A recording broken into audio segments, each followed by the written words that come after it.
What's up, guys? It's your boy C-Roc, Mike C-Roc on the What Are You Made Of podcast and live stream today. We don't always get to live stream, but we're fortunate enough to do it today because Facebook is working.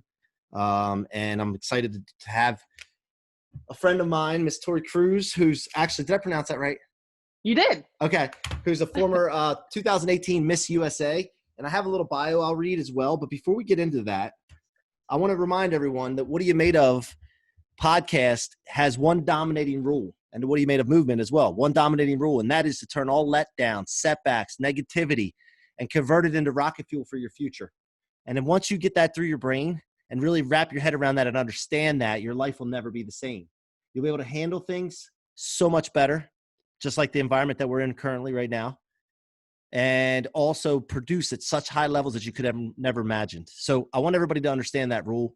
That's what pushes us. That's what we're all about.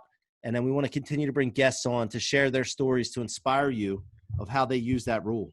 And so that's just want to remind you every episode. And also thank you for listening and supporting the Waymo movement.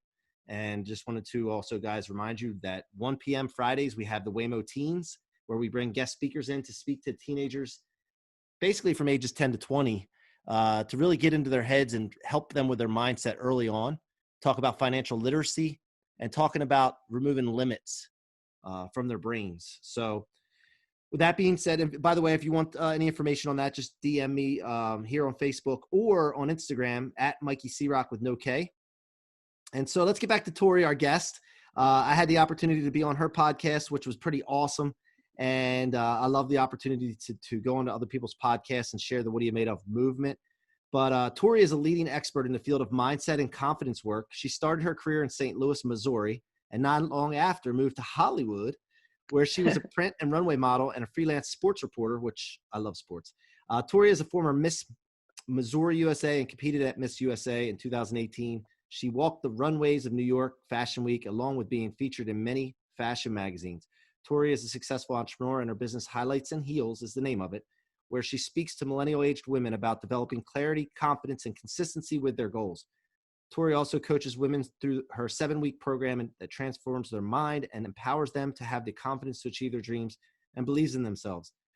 She's trained under some of the best guys, some of the people that we talk about a lot: Tony Robbins, Dean Graziosi, Rachel Hollis, Grant and Lana Cardone, and many more. And she's also been featured in tons of places like ABC, CBS, Fox, NBC, E! Channel, or E! News, Insider, OK, and Cosmopolitan Magazine. Tori, after all that was a mouthful.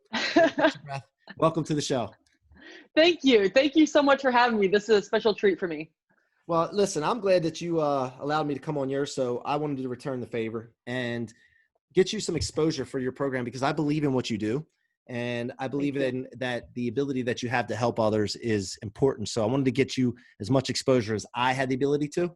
And so thank you for coming on the show. And as the show goes, we always ask, what are you made of? Yes, absolutely. So I would say I'm made of 3 things. I'm built on 3 things, and that's faith, family, and perseverance. Because, growing up, I grew up in a really strong Christian family, strong faith, and I've just continued that and actually grew more into that as an adult. And I couldn't be in the position that I am today without my family, first and foremost, well, behind God, that is, but right. I couldn't be here without them. And, when I was in high school, I was an athlete growing up. And, once I moved to college, I was like, dang, I need to do something competitive, because it just, I had those competitive juices in me. So I got to college, and I was sitting there in my dorm room one day, and I saw an ad on Facebook, and the ad said compete at Miss USA. And I was like, there is no way that I can compete at Miss USA. Like, those girls are so untouchable. They're like goddesses in my eyes. And so I was just doubts, flowing left and right. And then something inside me was like, maybe I should just click on that. And so I clicked on it, and, it wasn't 2 minutes later, I was actually on the phone with my mom. And she was like, what do you have to lose? Just sign up for the state competition and just see what happens. So I was like, well, hung up the phone, and sure enough, I signed up. And about a few months later, I was standing on the stage at Miss Iowa Team USA. Get out of here, man. Hold on. I'm going to let you continue. I just want to remind the audience, if you have any questions, post them in the comments.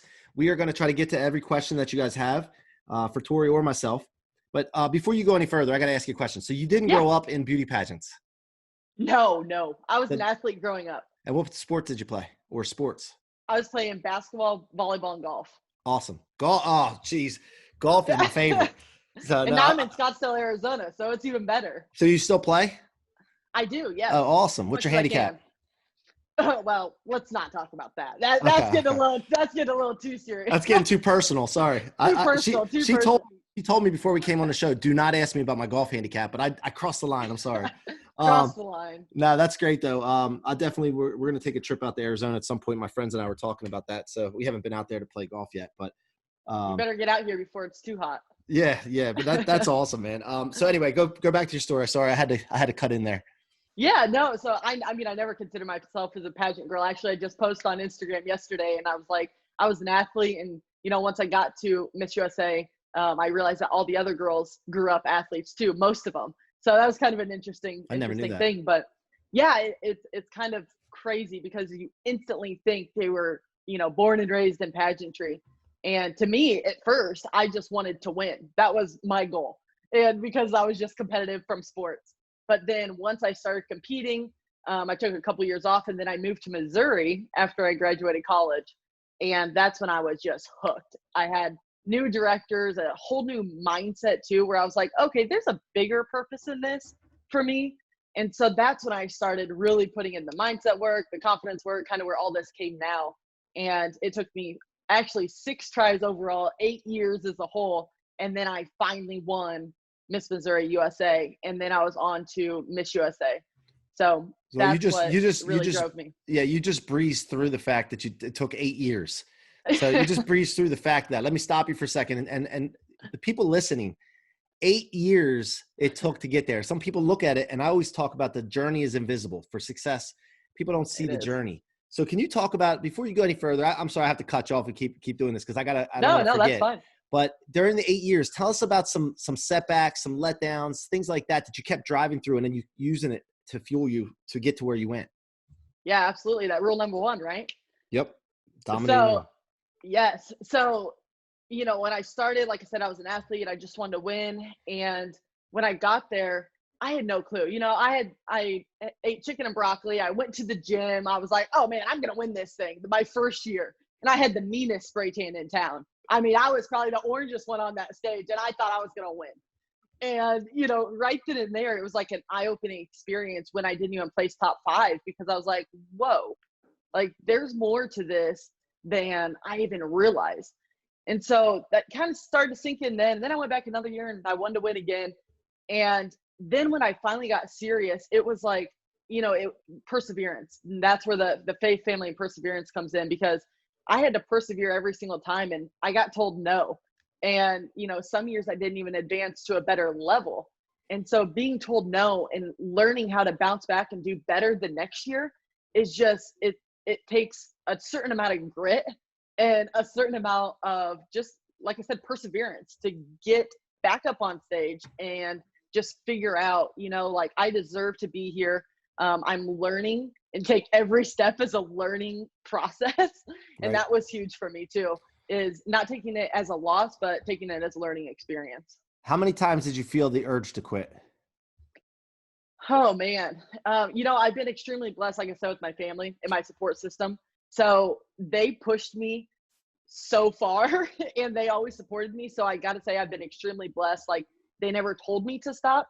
If I had people chirping in my ear telling me to stop, then I think it would have been a lot more difficult. But luckily, I didn't have too many times. I got to say, when I placed second runner up, I was like, okay, is this for me? Because I felt like I had advanced far enough where I could actually win, and I could go to Miss USA, and I could compete well at Miss USA and represent the state. But that was just, it was so hard for me. And that's right when I was like, maybe this isn't for me. Maybe this is something that was just part of my life and part of my story, but maybe I shouldn't go to Miss USA. And then I had my family behind me, and they're like, you're not stopping here. You're not stopping. Right. You're not a quitter. We've never let you quit anything. You're going to win this thing. And I tell you what, that I couldn't have done it without them. I really couldn't. And what was that like, going to Miss USA pageant, even though like not winning necessarily, but just being in there and that experience? Yeah, it was incredible. Like, there's no words to describe it, but just incredible. I soaked up every second of it because there's 51 of us there. Washington, D.C. competes as well. And when you're there, you're top 51 of the country. And I think you just have to keep it into perspective that you've all persevered through how many years of this, and you're all essentially at the same level of competition. And there's one girl that can win. And to go in there and not compare yourself to any other girls, number one, is something that you have to work on. And number two, I just loved it because I had so much fun. I was like, this is a 2-week vacation with your best friends who are like-minded, who have the same drive as you, who have the same mission to help people. And I lived it up. It was so much fun. Now, was there any behind the scenes arguments and fights between the girls because of the competitive nature coming out? You know, I got to say the only thing, I didn't see any arguments, but the only thing that comes to mind is after preliminaries, it was so intense at lunch, like so intense at rehearsal, because there were, I want to say it was about almost a full week that we were there training and rehearsing before we actually went and had preliminaries. But then after preliminaries, you know, the judges are already, they're doing their scores and everything, and it's starting to get that competitiveness going. Right. And I'll never forget sitting at lunch that next day after preliminary competition, and it was like crickets. Like the days before, all the girls were like, hey, where are you from? What are you doing? You know, what do you do for a living? And what do you do for fun? Like just casual conversation. Right. The next day after prelims, it was like everybody's just sitting there like eating their food. And no joke, I was like trying to crack some jokes. I was trying to have some fun because it's all out of our control, right? Like, no, come on. Miss Michigan didn't say some like talk trash on Miss Ohio or something. Come on, you got to give us some dirt. I gotta say, there wasn't any. Not that I saw. But no. So then, I really didn't. So then, where did you go from there? Like after you did that and achieved that, what were you doing for work at that time, by the way? So I actually made that my full-time career, and that's when I started public speaking. Gotcha. So when I was Miss Missouri, I actually developed a brand, I should say, a platform, so to speak, that was called First Man Up. And I actually traveled around the whole state of Missouri and spoke to young men about the prevention of sexual assault and harassment by means of respecting women. And that's when I really started my speaking platform. And it was, it was a really good experience. But again, I was very fortunate because my parents said, you have 1 year to experience this. And we are fortunate enough where we can help support you. And they said, take this and just make and impact as many lives as you possibly can. And that's what I tried to do. But before that, funny enough, I sold commercial flooring. So if you want to get to the nitty gritty stuff, like that's the good stuff. Like I sold commercial flooring. So that was the non-glamorous, I spoke to flooring contractors day in and day out. Yeah, that I don't know if that would make a show though, Tori. No. It stops there. So during that time, and I want to get into your content. By the way, I want to remind the listeners, if you have questions and you're watching on the Facebook, put some questions in the comments and we'll try to get to them. But now we have your story. Let's get into some content and what you try to focus on now. What kind of goals do you have to accomplish now coming up in this year? Obviously some things, some wrench has been thrown in some of our plans, but 1 year, 3 year, 5 year, where do you see yourself and what are you trying to accomplish? Yeah. So right now I actually do one-on-one coaching with clients, with women. And I just teach them to get clarity and confidence and consistency in their goals to achieve that big goal like I did with Miss USA. And so I'm more or less just their mentor and one-on-one coach, but I'm really actually right now developing a group mentor program. And then I can even, help a group of people at the same time, similar to Grant Cardone's mentorship program, that same style, that same format. And then I'm creating an online course for people to do actually by themselves with my program. But I love speaking. I absolutely love it. And so the second that we can get back out there on stages and travel and just go speak at different conferences, that's just like what drives me. It lights me up every single time. Yeah. I love doing that too. I mean, I did a lot of that beforehand, mostly to real estate agents and training them on marketing and things, mindset. But I'm looking to open up. I mean, obviously with the podcast, I've opened up past real estate now, but I want to get out on the road and start doing that too a little bit. It's so much fun. It's so fun. And you get to see people's live reaction too. Yeah. To what you're teaching, and you get to see how it's actually working in their lives. And yeah, there's nothing else like it. That adrenaline rush. I just imagine on my podcast that everybody just is like all like just really in tune. That's I just have. They're probably like, yeah, let's just scroll through this. No, but yeah, you got to have that though. You got to have the right mindset when you're on stage too. And exactly. I can't even imagine like comedians when they stand up and tell jokes and they have a joke that bombs or something. I know, right? Well, it's like playing sports. That's what I always compare pageantry to, because that's just where I go. I have a brother, and I grew up, playing sports with him. And so just like you were an athlete, you get that same feeling, that same adrenaline rush speaking.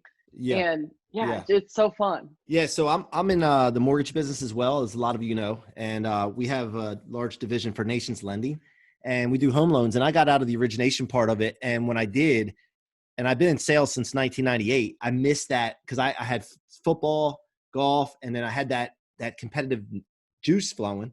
And when I got out of sales, like the origination part of it, I felt like I was missing something. I wasn't doing something, even though I was helping run the business now. It just didn't feel right for a while, and I had to get over that. So yeah, back in the podcasting now, that feels like that competitiveness. I see what you're saying with that too. Yeah, exactly. So we all talk about, and I want to get into some content from you on mindset and some of the tactics you may use or suggest that you're, just to provide a little bit of value here. But then also I'm going to ask you another question after that because everybody comes on here, and I as a podcast host as well, we always talk about what we know, right? But I want to hear some things, one or two things maybe that you're struggling with right now, so that you can show this, that, we preach to ourselves a lot of times when we're coaching other people. A lot of times I'm just saying what's going on in my mind, talking to myself. Exactly. And I don't know if you feel that the same way, but what are some of the things you use for mindset? And then let's go into some of the challenges. Yeah. So for me, my biggest thing is to keep my mindset up. I was actually, I was joking with my parents yesterday. I was carrying a bunch, just a stack of books, like literally 7 different books between, spiritual books or gratitude books and regular books. But I was literally carrying, and a Bible too. So that stacked it up a little bit further, but I was literally carrying it, and I joked because it was like, I'm naturally confident. And I was joking with them because it's like, people just think that because, we're leaders in this mindset world right now, it doesn't happen overnight. And I still work on it. So every single day for me, it's that stack of books, and it's that stack of books that's, for me, it's spiritual. I always like to connect with my faith first and foremost. I start every single morning with that. I start every single morning, like we talked about on my show, was gratitude. And gratitude for me is huge. I've doubled down right now in these crazy times in the world, and writing down 10 things I'm grateful for every single day, and don't miss a day. And then writing my goals as if they've already happened. So that's something for me that I write it just I am, and whatever it is, I am a Forbes 30 under 30 nominee, something like that is not true yet, but let's hope if I write it long enough that it'll become true. You want to start carrying yourself like that. Like it doesn't matter if you're not that yet, but if you start acting like it, thinking like that, right, breathing it, eating it, then your chances of getting it are really, really high. Yeah. And it's so cool. It's so cool when you go back from a year, 2 ago, and you're like, whoa, these things that I wrote down a year or 2 ago actually are true now. Like, I'm actually living that life. And then it's cool because you're grateful for it instead of, just living day in and day out, having that, and back when you were dreaming that you had it. Yep. And now you do. Let's dig deeper on gratitude for a second, because some people hear this all the time. When I talk about, you wake up grateful, but what is the reason? Like, I know the answer. I'm going to ask you though, that I think. But what is the reason you think that you do gratitude if you don't do it? Let's say you just stop doing it tomorrow, you got off track, and what happens to you in your mind? Yeah, so it's funny, even the days that if I do accidentally miss a day of writing it, I can immediately tell throughout the day, just my behavior, like mental behavior in myself. I'm more anxious, and I don't appreciate the small things. Like, when I write down things that I'm grateful for, it's like really small things, like a blind to block the sun to get it out of my eyes, like when I'm trying to sleep or, doing work or whatever. I don't really sleep when the sun's up, but but something, or for coffee or for running water or these Kleenex or toilet paper right now in quarantine. That's the best one, right? Yeah. But it just sets your mind right, and it makes you go through the day, for me, and look at the smallest things and truly feel it in my body and feel those feelings of gratitude that, wow, we actually are really lucky. Even when our world seems like it's falling apart, like we're really, really, really blessed for what we still have. And that's what gratitudes do. Without a doubt. So here's the thing. So I noticed the same thing, the anxiety, the scatterbrainness, like complaining about the stupidest things. I mean, I'm human. And I'm transparent on this show. I'll tell you like it is. Like one thing about it is that like, if you're listening to this and you have anxiety or you feel like all over the place, you don't feel clear, just try what we're telling you. Just try it for just start one day and then do it again and try not to break the streak. And when you get 30 days in, report back to us. Let me know your feedback. I want to know, prove me wrong, prove Tori wrong. We didn't make this stuff up. We learned it from someone else. We're experiencing it. It's working. Right. And I think that the people are kind of like stupid if you hear somebody telling you something and you don't do it. And we tell you that it works and you're having these issues and you don't do it. That's what makes people stupid to me. Yeah. I just tell it like it is. I mean, look, listen, if you're not following something that works, then that's when you're dumb. You're not dumb if you don't know. To me, exactly. That's just lack of knowledge. And there's a lot of things that we all don't know. So then absolutely. What are I'll let you get into more of those, but then I want to make sure we cover the struggle. Yes. So you want me to jump right into the struggle? Yeah, that's fine. Okay, cool. So, I think the biggest struggle for me, and probably I can speak for a lot of entrepreneurs, is I have all these ideas going in my head and I'm like, should I do this? Should I do this? Should I do this? At all times, I have about 5 to 6, maybe more different ideas that I should start to implement into my business. And it's like a dang hamster wheel up there sometimes. And it's so hard for me. It really is probably my biggest challenge is just to focus in. And just because if you're not focused in, if you're not getting successful at one thing, then you're not going to become successful at all of these things if you're scattered all over the place. And so for me, it's to, gather myself, and it really, the gratitudes help too, starting my day like that, just to really get my mindset back and focus on what is driving the business, what is most important. And especially in these times right now, it's very important more than ever to stay focused on what's working and really not try to implement 900 new things that are going in my mind. Yeah, you're not alone in that. And I'm glad you said that because people are listening. I'm sure they're going through the same thing. We know the answer too, don't we? We know the answer. And the funny thing is you can still struggle with something even though you know the answer, but you just got to try to get back on track. And if you fall off, it's okay. Don't beat yourself up. Just get back on track again. Mm-hmm. Too many people beat themselves up. Like, here's the other thing, like, beating the sun up, right?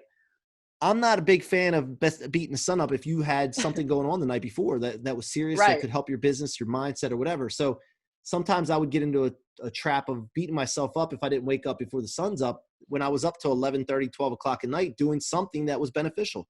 So the little things like that, I love waking up early. If I go to bed by 9, I love getting up at 4 or 5 o'clock, something like that, that feeling it's outside. But there's no sense in only getting 4 or 5 hours of sleep if you were doing something the night before that was beneficial to you. So on that note, that is actually extremely important for me too, is I went a little while there after I went to the Tony Robbins conference and he said you only need 5 hours of sleep to function. I was like, oh yeah, let me be like Tony Robbins, let's do the 10-day cleanse. Let's get up at, only have 5 hours of sleep. And I tried that for a little bit. And then I was like, okay, this is not working. You need your sleep and to function at the level you want to function at. And so that is another big thing for me, is to get 8 hours of sleep a night. And just like you, I'm a really big morning person. If I can get up at 5:30 in the morning, I love it. I feel like I'm ahead of the world. But at the same time, I've also stayed up till about 11:30 or midnight working on stuff with my business. And then I don't wake up till 9 because I need that extra sleep. So, right. The beauty sleep. Yeah. Beauty sleep. So now what's a book that you're reading now, or what's your favorite book? Oh man, I love reading actually. I hated it growing up. And then now I dive into it and I love it. But so the book that really got me started, if anybody's listening here and they're not really on the mindset path yet, but they're like, ooh, this sounds good. They want to drink the juice a little bit, drink the Kool-Aid. I read The Secret, and it is the book is really strange. The wording is, but it's all about the law of attraction. And that's what kickstarted it. And then I actually read Wake Up Happy by Michael Strahan, which is a pretty easy read, but he has laws in there. I think he calls them, or rules. And that was just something that it just really hit home for me. So both of those books, awesome books. Right now I'm reading the book Soar, and then I'm also reading the book How to Be a Badass at Making Money by Jen Sincero. And I read her first book, and I tell you what, like, go buy it. It's so good. She's just hilarious. Have you written a book? I haven't, no, but I'm actually in the process of doing that. Are you? Okay, I was wondering. Yeah. I had a feeling that you were. And when are you thinking about putting it out? Well, that's kind of one of those things on the hamster wheel, you know. Yeah. I'm in the same boat. I'm like, wait, should I push the group mentor program out first? All the different things. So yeah, I don't have a date set specifically yet, but I would love it if it was done by fall, or let's set a goal by the end of 2020. Yeah, I have the same thing. And there's things that come into play, like, it's not necessarily excuses, but like things like quarantines is different situations. Yeah. So that affects the mortgage side of business, and we got to focus on different things. And I'm with you. And I got to continue to work on that too. So just a reminder to everyone out there, like, if we're coaching you or mentoring you, we're learning as we go as well. And there's going to be some struggles that we have. So don't expect your mentor or your coach to be perfect. That'll be the biggest thing for you to be let down on if you have that perception. And that's very important to understand. And I don't ever want anybody to think that I'm perfect when I'm going through this. I'm good at what I do. I'll go hard for you. I'll show you everything that I've ever learned, but I can't be perfect. And we're still learning along the road. Yeah, it's important, I think, for us to share that vulnerability out there to people. Yeah, absolutely. And that's another thing too. It was a challenge because when I was Miss Missouri, I felt like I had to fit this mold of being perfect when I went to Miss USA and what I was posting. And I really did fall into that. And I tried to be authentic and try to be my real self, but at the same time I wasn't. And so now that's something that I'm trying more than ever, is just pushing out my true self. Like, if I'm being goofy, I mean, if you go look at my Instagram story right now, I had to go get this blazer at my apartment because I'm staying in a different place during quarantine. And my story's goofy. Like, I'm saying, honey, I'm home, because I was so dang excited, that I was home for like a couple minutes. And, just silly stuff like that. But I would have never posted that if I was Miss Missouri. But I think it's really important now more than ever to be authentic and just be a real person. Just be genuine. Right, right. Let that show through your social media. I love it. All right. So what kind of products or services can you offer my listeners, and how can they connect with you? Absolutely. So I actually have a free gift for all of you listening. If you want to jot down, text Unstoppable, 2 P's there, C-Roc, Unstoppable to 66866.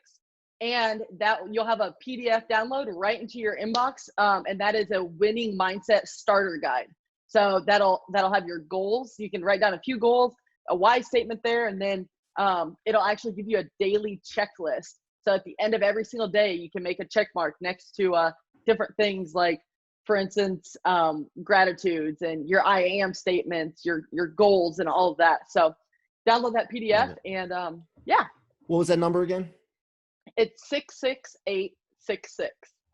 And the word is unstoppable. With 2 P's, guys, just in case she just threw me under the bus. I didn't know that earlier. I knew it, but I wasn't sure of it. So no. Tori, thank you so much for coming on. I'm so glad I got the opportunity to meet you and connect with you. And I look forward to possibly collaborate with you in the future. And if you ever need anything from your boy C-Roc, any way I can possibly help you out, don't hesitate to message me, okay? Yes, absolutely. Thank you so much. And for all you listeners, if you want to find me on Instagram, I'm at Miss Tori Kruse, ToriKruse. Thank you so much, C-Roc. I really appreciate it. It's been so much fun doing these podcasts back and forth. Yeah, thank you so much. You guys have been listening to the What Are You Made Of podcast and live stream with your boy C-Roc. If you like what you get from this podcast, the content, the guests, please go subscribe on your favorite podcast platform, iTunes, Spotify, or if you'd like to watch these, you can go to YouTube. And I have a YouTube channel. It's Mike C-Roc Ciorrocco. Check them out. I put them up there for you to watch the video, and you can see the people and put a face with the voice. So, guys, thank you so much for being here. Come back, see us. Until next time, it's your boy C-Roc.